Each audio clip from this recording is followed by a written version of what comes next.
What I got yesterday, engine bracket. It is old, but it has never been installed on a boat. It's 20 years old. It's not exactly what I wanted. I wanted a full width one so I could have a swim step on each side, but I couldn't pass it up at the price, and I can build a swim step. So this is good. It has a serial number, so I called the manufacturer and they really couldn't find too much about it. It's pretty old.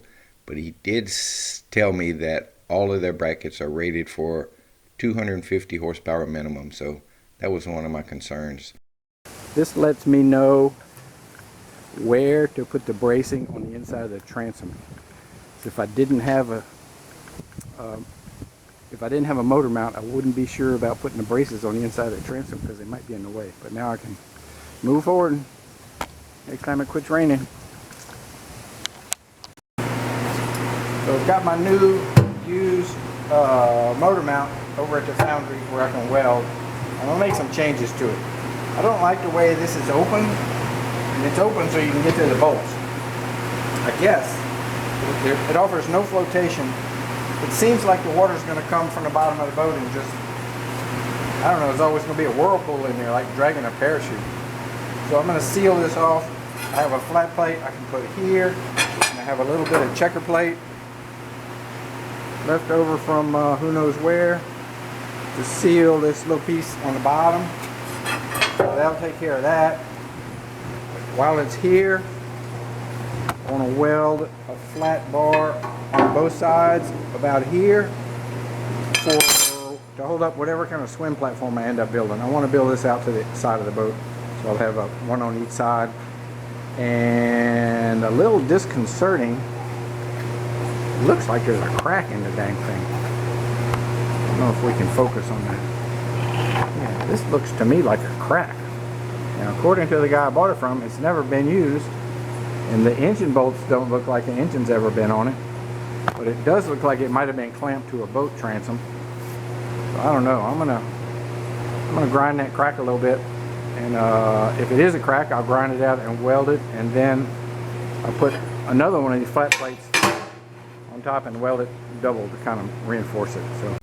Turned out not to be a crack. I sanded a little bit and it just completely disappeared, so just some sort of anomaly. So we got the new piece of aluminum clamped in place using another piece of aluminum. So it's flush here and it's flush here.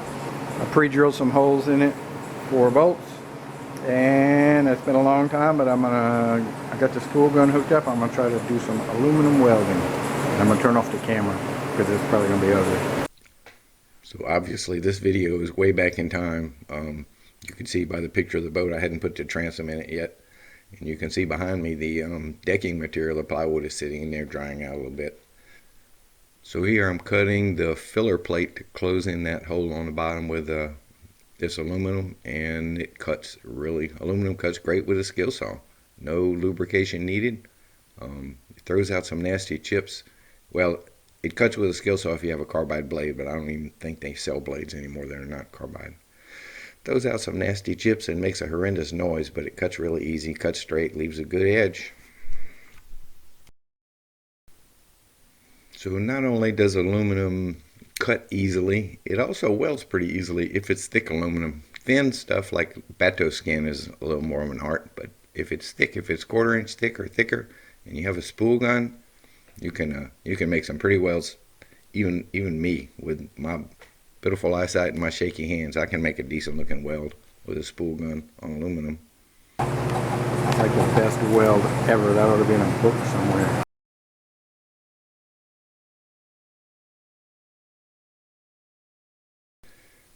So while I was removing paint to make good welds, in some of the corners I noticed they used body filler to make the welds look better. And man, that made me feel great because I do the same thing. So if it's okay for Armstrong, it's okay for Barry Luke.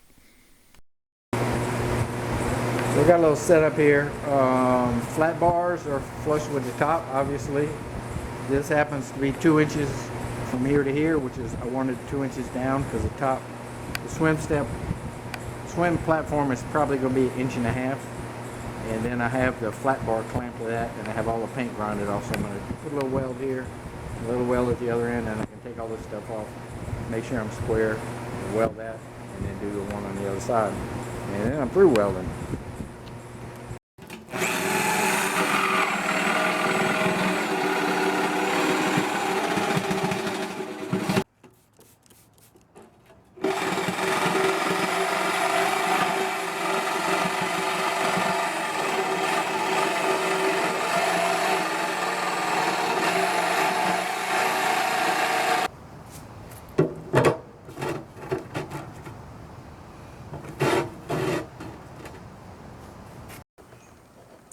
gave the engine mount a good sanding, and I got a coat of epoxy on the bottom and the two sides.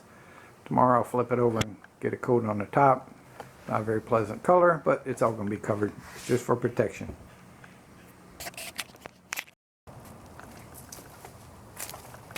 This timber is the bottom of the boat. It's touching about 4 feet back. So when a boat's going fast through the water on a plane, this is going to be the water elevation, because the boat's going to cut a hole in the water. And typically, if you have an outboard hung on the transom, you want the plate above the propeller at this elevation, because you don't want it too deep in the water and have too much drag, and you don't want it too shallow where the propeller would catch air. That's called cavitating. So motors come typically 20 inch, 25 and 30 inches tall. That's kind of an industry standard. And I'm going to get a 25 because that's the most common, so there's more of them for sale around. So if I had an open transom, I would come from here 25 inches up, and that's where the motor would bolt. But I don't. I have a bracket, and the motor's going to be 2 feet back. So when this boat cuts a hole in the water's going to want to fill that hole up real quick. So when you have a bracket, you mount the motor a little higher because the water's going to come up real fast. So rule of thumb is 1 inch per foot. This is kind of a deep V. I think maybe the water might come up a little quicker than average. I think this boat might be a little heavy in the back compared to the front, just judging by how much stuff I took out the front. So I'm going to go 3.5 inches. I just pulled that number out of the air. I'm going to put the skag of the motor 3.5 inches above this. So it'll be 28.5 inches from here to the top of the engine bracket. So I'm getting ready to set the engine bracket and drill the holes, and I need that number, 28 inches. Okay, I got the bracket where I think I want it. It's in the center of the boat, both by plumbing up from the drain plug, which was existing, and measuring side to side, so that's good. The bracket's level, and if I measure from the bottom of the boat, which is the bottom of this little spacer, to here, I got my 28 inches. But I'm not going to drill any holes yet. I'm going to sleep on this and make sure this is what I want. It looks kind of rinky-dink on the back of this big transom, but I'm going to build a swim platform on each corner, so that's going to make it look a little more respectable.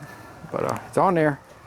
So what I'm going to do now is put some braces to make sure it doesn't fall down tonight in case a cat jumps on it, and we'll sleep on it. So yesterday I set the bracket to 38. I said I wanted 38.5. I set it to 38. I said that was good. So then I realized what I did. So now I have it at 38.5, and it's level and everything's lovely. And I'm gonna take this little access hatch off the top. That's the access for inside. And I'm going to mark the bolt holes with a pencil. Take it down. And I'm gonna mark the bolt holes with a pencil, and I'm gonna take it down and drill all the holes. This is where it's going to go. So I held the bracket steady, or I thought I was holding it steady, and I marked all the holes with a pencil. It's really difficult to reach your arm in there, and there's not enough joints in a human arm. And marked them all, and I took the bracket away, and the holes were terribly crooked looking. So I covered up my marks with the blue tape, and I got my wife to come help me. She has skinnier little arms.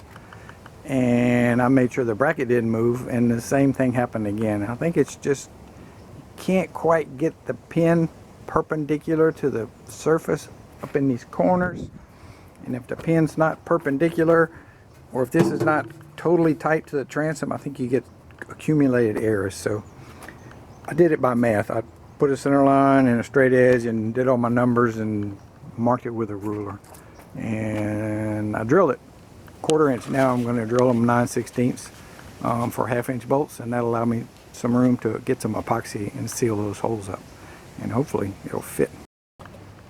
Okay, we are on, and I have 2 bolts at the top snugged up, and it pulled it tight all the way around, so I'm really happy with that.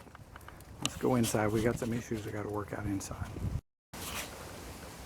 Okay, so the 2 bolts with the washers are snugged up, and that pulled up the bracket. and all the rest of the bolts are just stuck in the holes. So I need a backing plate all the way around. I have enough of this aluminum, but it doesn't go all the way across, although I could put a vertical one. So to me, the bottom bolts are always in compression, or the bottom of the bracket's always in compression, from the weight of the motor and the force of the propeller pushing the boat. The bottom ones are good. The top ones are the ones that see the load. They're holding the motor onto the transom from gravity and from the 250 horsepower trying to rip it off, or going down the highway at 70 miles an hour and hitting a pothole. Almost all the forces on these top bolts. So I'm thinking I might put another timber all the way across, you know, with longer bolts, and put a plate on top of the timber. I think that'd be good at spreading the load out. The fiberglass is real strong, but it's kind of brittle, so if you over tighten one of the bolts, or if you put a strain on a bolt, or if you hit a stump and you strain a bolt, you'll get a little bitty crack in the fiberglass, and you might not see it, but it's cumulative, and the more cracks you got, the quicker you're going to get more tracks. So I'm thinking about adding a hardwood across here, glassing it in, and then putting the plate on top. I need to go see what I got. Meanwhile, I'm made my little special tool, and I'm coating the inside of the holes with epoxy, pure epoxy, just straight epoxy. I did this and let it dry and did it again, and you can actually see in the holes, and you can see that all the Cusa board, all the exposed Cusa board from the hole drilling is now all nice and sealed up, and that's why I drill the hole a little bit oversized to allow room for this epoxy. It's pretty heavy body. Yesterday I glued this brace on to the inside of the transom with some epoxy, but it was kind of cool last night, so I'm not going to take the bolts off yet because it's kind of in a bind. And I just stuck the rest of the bolts through the holes, and I marked my aluminum backup plates so I can go ahead and get those drilled, even though these are not the real bolts. So even though I'm not ready to put the bracket on, because these are not 3/16 stainless, I don't really know what these are. So I have some bolts ordered, but I can drill the backup plates and get them ready, and I can put my fillet on the top and the bottom of this while I'm waiting for it to warm up and everything dry. Just put 4 layers of glass on my last piece of framing for the boat, and I think the boat is 100% framed. I mean, I got some closure panels to put back here, but they're more just aesthetics than anything. So this is pretty cool. Went pretty well. Even though I tapered that board on both sides and put a big old round over, it's still challenging to get glass to wrap all the way around without a bunch of air bubbles. I did pretty good, but not as good as some of the guys on the internet, that's for sure. A couple of coats of white epoxy, and we're looking pretty respectable back here. I just need to finish drilling out the holes through the new timber, and I'm epoxying the aluminum into place prior to setting the pod. We'll be dealing with caulk that wants to set fast or skin over fast when we're putting the pod on, so I want to get the aluminum plates set ahead of time so we don't have to try to do 2 things at one time. Son-in-law Jess was here for Thanksgiving holidays, and I thought that'll be great. He can help me put this thing on, and I can get some video and get him on YouTube because he's never been on before. And I forgot all about the stinking camera, but anyway, it went on. It was no big deal. I smeared caulk all over all the faces of the flange, and dipped all the bolts in caulk and shoved them in there, and we tightened them one by one, and then went around about 3 more times and tightened them some more. So it's a thing now. It's part of the boat. I would hate to have to try to get it off. So